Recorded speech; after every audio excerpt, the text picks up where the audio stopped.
The first time she smiled at him, no one heard it, but it was the loudest moment of his life.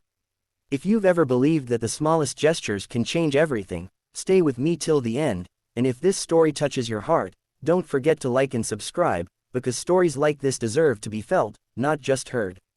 The cafe was quiet that morning, the kind of quiet that felt heavy rather than peaceful. It sat on the corner of a busy street, yet somehow managed to exist in its own little world.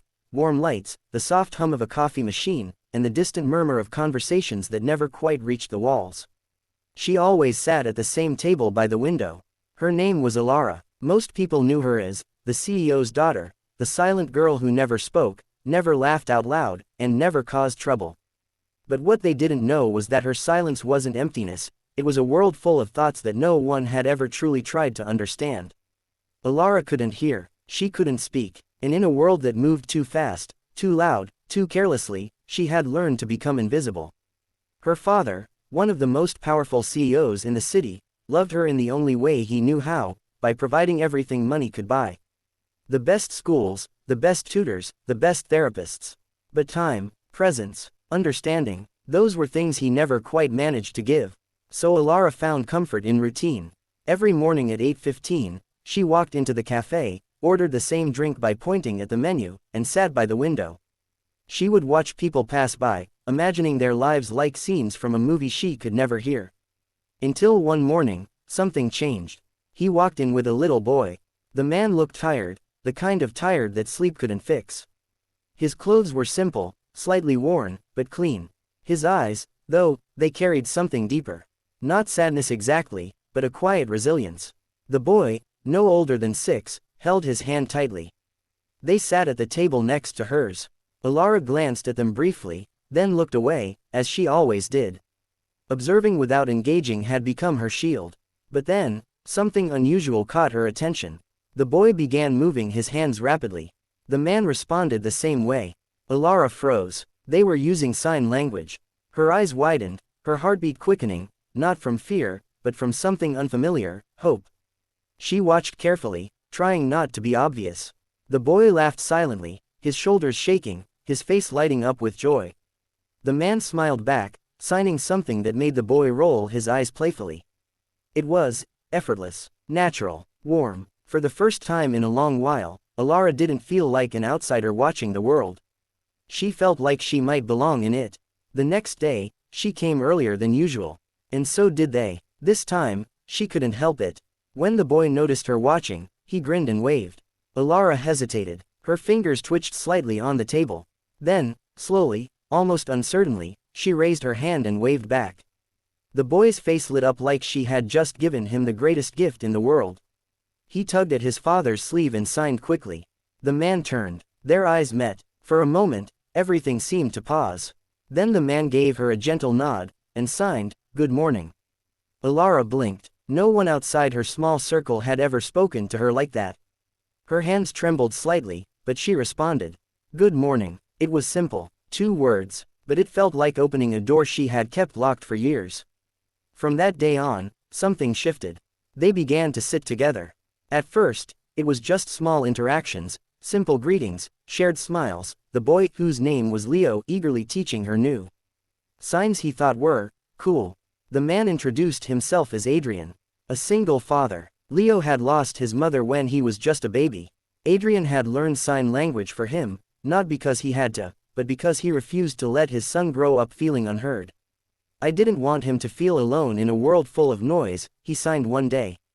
Alara felt that sentence deep in her chest. Because that had been her entire life. Days turned into weeks. Weeks turned into something more. Alara began to change. She smiled more often. She started initiating conversations. She even laughed, silently, but freely.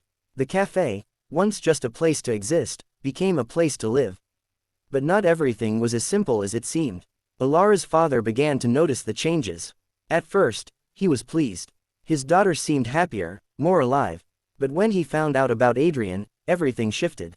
A cafe waiter, he scoffed, his face tightening with disapproval. "He's not even close to our world." Alara tried to explain. She signed passionately, her movements sharp with emotion. "You never tried to understand my world," she told him. But he did. Her father didn't see it that way. To him, Adrian was a risk, a distraction, a man with no status, no influence, no place in their carefully constructed life. So he made a decision. One that would break everything. He ordered Alara to stop going to the cafe. At first, she refused. But when he threatened to cut off the one thing she still had, a small foundation she had quietly started for children with hearing impairments, she had no choice. The next morning, the chair by the window remained empty. Adrian noticed immediately. Leo kept looking at the door, waiting. She didn't come. Not the next day. Not the day after that. Days turned into silence. The kind that hurts. Adrian didn't know why she disappeared. He wondered if he had crossed a line, if he had imagined the connection. Leo, however, refused to give up. She'll come back, he signed confidently. People don't just leave when they're happy. Meanwhile, Alara felt like she was suffocating. Her world had shrunk again, back into quiet rooms, distant glances, and a life that felt like it belonged to someone else. But this time, she couldn't pretend it was enough. Because now she knew what she was missing. And that made all the difference. One evening, she made a decision. For the first time in her life, she chose herself. The next morning, the cafe door opened. Adrian looked up, and there she was, her eyes filled with emotion, her hands trembling, but determined. "I'm sorry," she signed. "I was scared." Adrian stood up slowly. Then he signed something that made her heart ache in the best way. "You came back. That's what matters." Leo ran to her, hugging her tightly. And in that moment, something inside Alara healed. The real challenge, however, was still ahead. Her father found out. This time, the confrontation was unavoidable. But something had changed in Alara. She wasn't the silent girl who avoided conflict anymore. She stood in front of him, her hands steady, her gaze unwavering. "I'm not asking for permission," she signed. "I'm asking you to understand." For the first time, her father truly saw her. Not as his responsibility, not as his fragile daughter, but as a person who had found her voice, without ever making a sound. It wasn't an instant transformation. Change never is, but slowly, he began to learn. He met Adrian. He watched how Leo's face lit up when they communicated. He saw the way Alara came alive in their presence. And little by little, his walls began to fall. Months later, the cafe looked the same. But everything felt different. Alara now ran workshops there. On weekends, teaching sign language to anyone willing to learn. Adrian helped. Leo, of course, was the unofficial teacher, proudly correcting everyone. And her father, he sat quietly in the corner sometimes, practicing his signs. Still learning, still trying, but present. And that was enough. Because in the end, it wasn't about grand gestures or perfect words. It was about connection, understanding, and the courage to reach out, even when the world feels silent. So if this story moved you, if it made you feel something real, don't forget to like, share, and subscribe. Because sometimes, the quietest stories make the loudest impact.